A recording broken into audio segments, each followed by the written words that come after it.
Kusina muna tayo mga loves. Magluto ako ngayon ng ano namin for dawn food.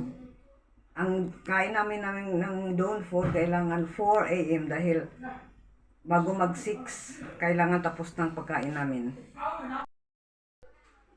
Filipino recipe muna tayo.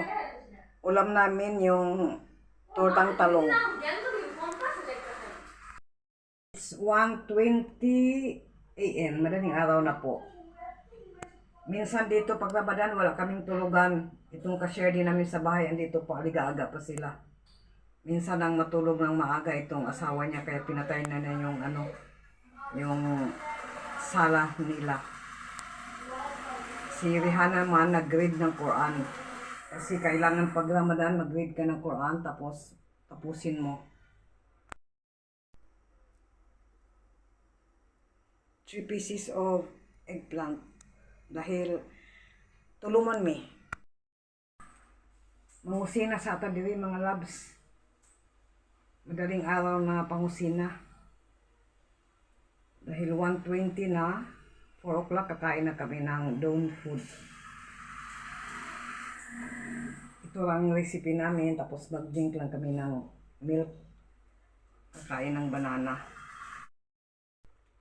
Itong ka-share ko sa bahay sa amin dito, kumakain sila ng ito, mga recipe ko na Pinoy recipe. Pero yung asawa niya hindi kakain. Ayaw nila ng Pinoy recipe dahil sa kanila talaga may may laging turmeric. Sa atin hindi naman palagi may turmeric yung natin recipe. Done na mga loves, tapos na. Unya ako na ni trabaho pagluto. Basta na ko na sunog ko na mga 3, alas 3 ng madaling araw. Anuhin ko na, gawin ko ng torta. Finishing na yung 3 AM. Thank you nga pala sa mga ninyo, suporta sa akin. Maraming salamat.